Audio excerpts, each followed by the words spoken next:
Welcome to Madcap's Comedy Club, James. Man, thank you for having me, bro. This turned out good. Man, bro, this turned out nice. Thank you. I remember you talking about what you wanted to do, and I remember the dream that you had. Man, to see this thing come to fruition, congratulations. Thank you, man. I've aged 17 years. I've aged 17 years. You did, man. You were young when I met you. I got a beard. I lost hair. Bro, I'm with you, man. It's over, man. It's over, but it's here, man. You did it. There's more to come, man. But thank you for coming out and doing a show. You kidding me, man. bro? You always been good to me, man. Oh, you're a mad legend, man. Everybody knows that. Nah, man. So what I'm trying to do with the podcast, right? Okay. It's kind of short. Is a lot of people, I don't think they get to know comedians, no, right? And so I kind of want to walk into what got you into comedy. Like, what was it, man? What was day one? What was the build up like? I think, like most people, started out in school as a class clown, always making people laugh, and I knew I was good at it because I would make the teacher laugh, so I wouldn't get in trouble. That's how you know you're doing well, man. When the teacher's laughing their ass off, you're good. Yeah, you're good. So I was always a class clown, always making people laugh. I like laughter. I like making people happy, man. So I always tell people that being a comedian is the best damn job in the world. Our job is to make people happy. Yeah. There's only two people who can do that for a living. That's comedians and hookers. That's the only. That's the only one. What was that, an option on the table? Well, I tried. It didn't go well. But anyway. No, but I just got into it because a friend had suggested to me one day, he said, James, you're good. You're always making people laugh. You should try doing comedy. Shout out to my friend, Jamie Ryan, dude. Yeah. Dude from New York. He said, James, I used to do comedy in New York. I would go to these things called open mics. I'm like, what's an open mic? He goes, that's where you go practice your craft. You get good at it. How old? Bro, I was old for a comedian starting out. I was like 21. Oh. Which nowadays people are starting at 16, man. Like 21's old to be doing this. 20. So great. I feel great. I started at 38. That's great. Great, man. Wow. Okay. You rode a short bus to the club. But anyway, nah.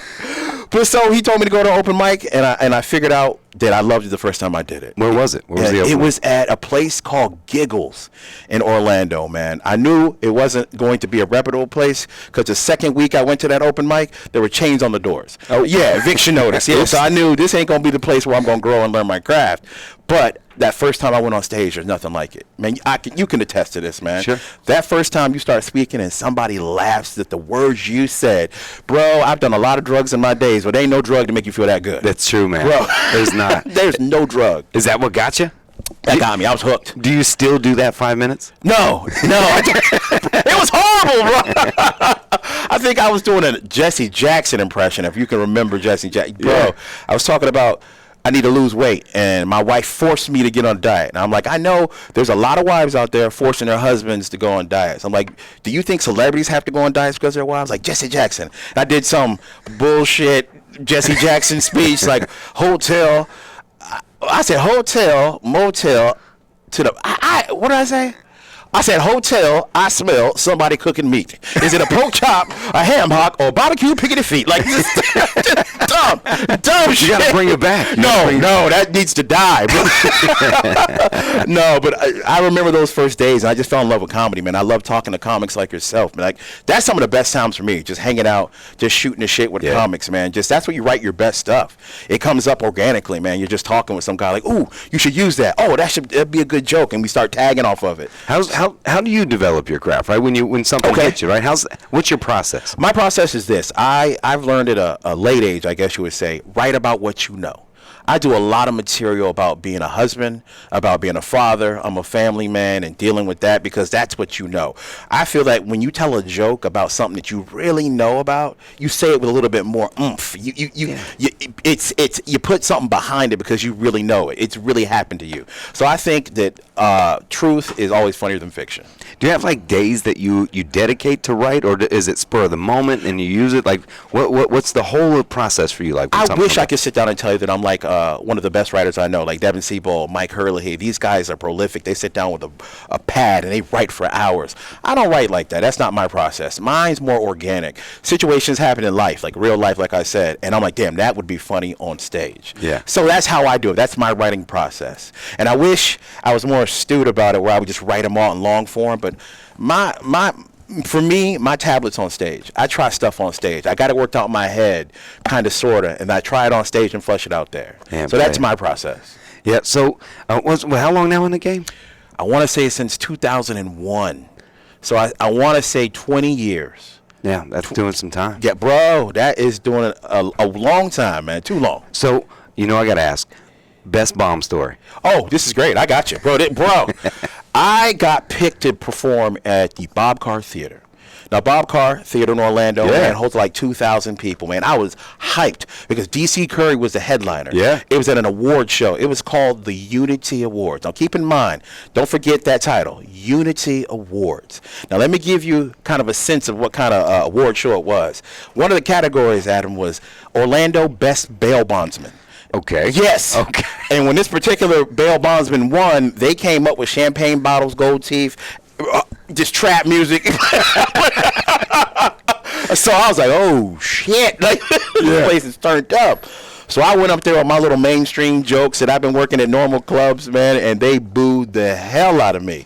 Let me tell you something. There's nothing like getting booed by 2,000 angry black folks. Because black folk, hurt is booed. Hurt by black people booing, it's a boo that comes from deep. It's a hatred, like boo, like with an attitude.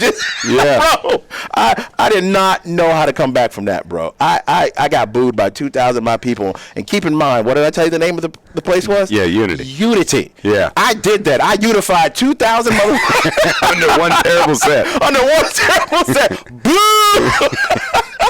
How'd you get back out of it? How'd you overcome it? Like, what did it feel like? Did it take you 6 years, right? Was it 6 months? What was today? It? No.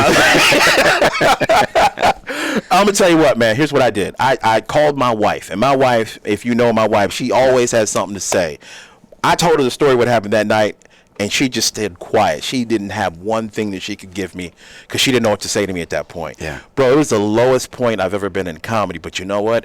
I thank God every single day it happened. Yeah. Because what was going on was I thought I had comedy figured out. In that short amount of time that I've been doing comedy, I gotten complacent. I gotten cocky. And let me tell you something, man. I don't care if you're not a spiritual person. There's a real thing about humility. Humility is a great teacher, man. That got my ass writing again. They got me pouring my heart and soul into it. So that following year, I got booked to do a Christmas party. And it was in the hood. It was good. I like it. Yo, shout out to the hood. It was good. It was in the hood. And before me, my opening act was a rapper. A gangster rapper. Talking about killing, popping, blah, blah. So I had to follow that. By the time I got done with my set, I got a standing ovation. Nice. So that was a little bit of redemption for me, man. I had to go back and rework my stuff, and I had to figure out that there's a different set for every different audience, every demographic you may encounter, you may see. So that got me working. I got my creative juices going. I got hungry again, and I ain't ever gonna get booed again. Yeah. No.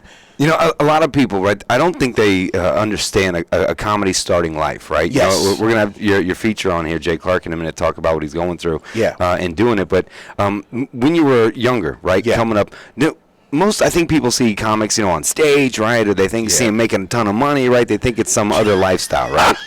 So those early years for you, right? What's the life really like? How do you balance a family doing that? What was that like for you? Great question, man. When I first started going to open mics, I'll start there. I had to go home and tell my pregnant wife that I was going to start doing open mics. So the conversation went a little like this. Hey, baby, you know how you don't see me? Because I work all day so you can stay home and raise our kids so daycare doesn't do it. Mm-hmm. Good news. I'm going to start something new that I'm going to be gone till like midnight. And it's called an open mic. She's like, okay, but how much does that pay? I'm like, good news. Nothing. So in those early days, it was pure hell. It was because I would work all day to support my family. Then I would go to open mics on Tuesdays until my turn to go up. I was a new man on the totem pole, so I had to wait my turn. And sometimes I go on at 10:30, sometimes midnight. Yeah. But I kept working at it. And what saved me was my wife saw that I was serious about it. She saw that I wasn't just hanging out.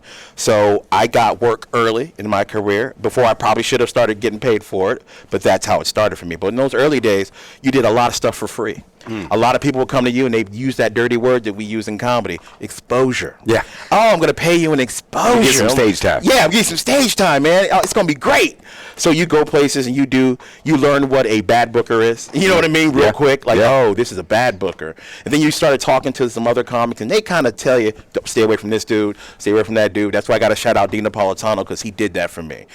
At an early age, you know Dean Napolitano. Yeah, he's an absolute beast on stage. He's the king here in Orlando. He showed me the do's and don'ts of comedy. So he put me on the right track. He took me on the road with him, which he didn't have to do. And he just got me in the right clubs, and I took off from there, man. Was there a comic coming up that you looked up to?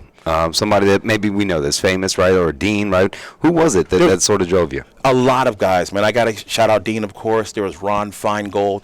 All the people that were already established when I came in, I wanted to do what they were already doing, so I would listen. Yeah. And that's one thing that I've learned, man. If you want to do something in life, find a person that's already doing what you do and what you love, and learn from them if they'll let you, man. That's free information. Knowledge is power. Yeah. And they're willing to give it out for free. So those guys like Ron, Dean, I'm trying to think of Mike Macy, Tony Esposito, guys that are already established, Type Mike Randolph, man, who I work with now on my TV show. Those guys had a blueprint of how to do it. I just followed what they did, man.